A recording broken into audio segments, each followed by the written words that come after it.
Hello, hello. Welcome on into another episode of the Whiskey Crusaders. I'm Will. I'm Sarah. No, Matt.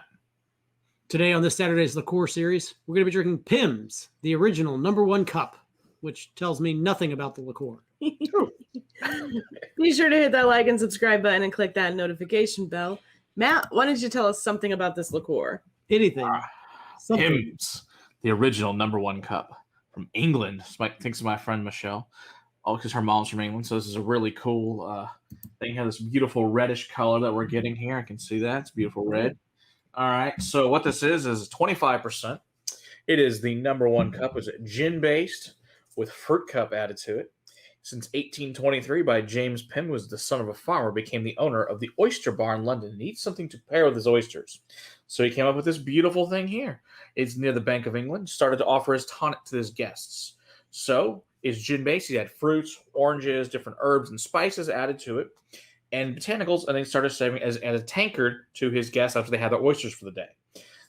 So in 1851, they also introduced the 2 and 3 were introduced, and a large-scale production started happening at that point in time because people started to love the Pimms in England, which is very cool. It's also obviously one of the places that is sold the most and drank the most because it's Pimms. It went commercial in 1859, and then #4 was introduced after World War II, and also the 5 and 6 in the 60s. Then, unfortunately, the brand fell on hard times, and then 2 through 6 were discontinued. So only #1 was made. It happens, which sucks, but the way it goes. Today is owned by another one of our friends, Diageo, in 1997. Surprise. In 2004, the Winter Cup was introduced and came back, which was originally the #3 and brandy-based. So Pimm's is the official drink of Wimbledon. It sells over 80,000 cocktails a year in the 2 weeks that Wimbledon happens every year. That's insane. That's a lot of liquor. Wow. That's a lot of cocktails. Yeah. It is drank more often in southern England, served frequently at polo matches in America, in England, and very popular at English universities. It is commonly mixed with carbonated lemonade, ginger ale, seltzer water.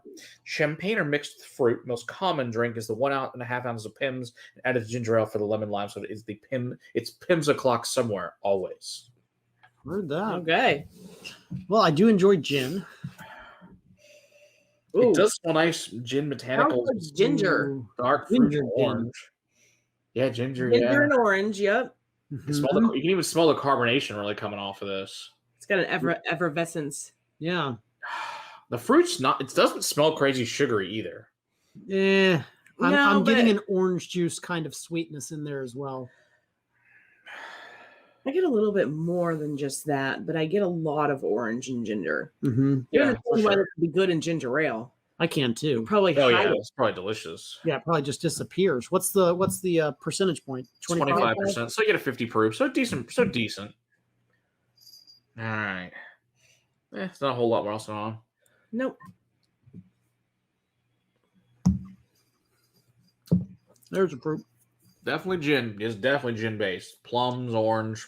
Yeah. It's slightly bitter even with It's got a little bit of a bitter, almost like a coffee bitter. It does. It's the fruit almost completely subsides midway through the palate.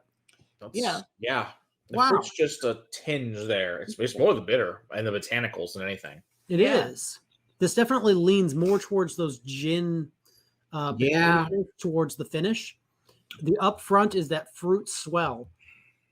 Wow, this would disappear in a lot of different cocktails I could think of. Yeah. Yeah, you get that a little bit of juniper, a little rosemary. Mm-hmm. Those bay leaves. Yeah, definitely bay leaves. Maybe a little oregano. Mm-hmm. Yeah, it's very savory. Yeah. Out of those cooking Parsley, basil. Yeah, it's just super earthy. Lots of herbs. It's good. I like it.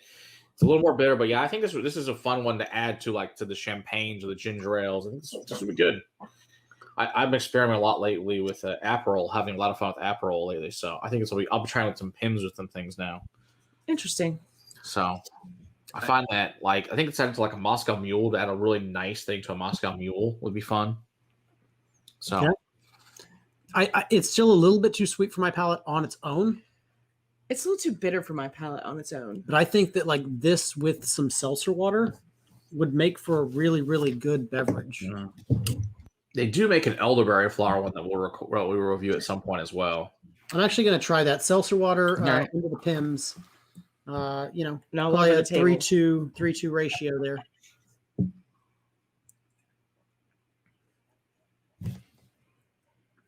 Yeah, that cuts the bitter. It cuts the sweet. You're just left with a little bit of the flavor. Yeah. Kind of in there. A little bit of that fruit. Yeah, this plus again the ginger ale or ginger beer even. Yep. Or even just some seltzer water. I think ginger beer would be too rich for it. It might be. Unless you drink diet like I do. Yeah, that's true. I like that. All right. Mm. Gabby? Yeah. Interesting. Don't forget to hit that like and subscribe button and click that notification bell for more of our liqueur series. You want to smell? And until next time, keep on crusading for better liquids in your glass. cheers.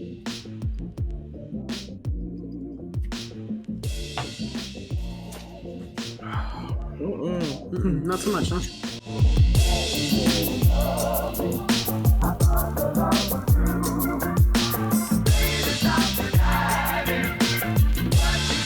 Today on this Saturday's liqueur series, we're going to be drinking Pimms, the original something cup.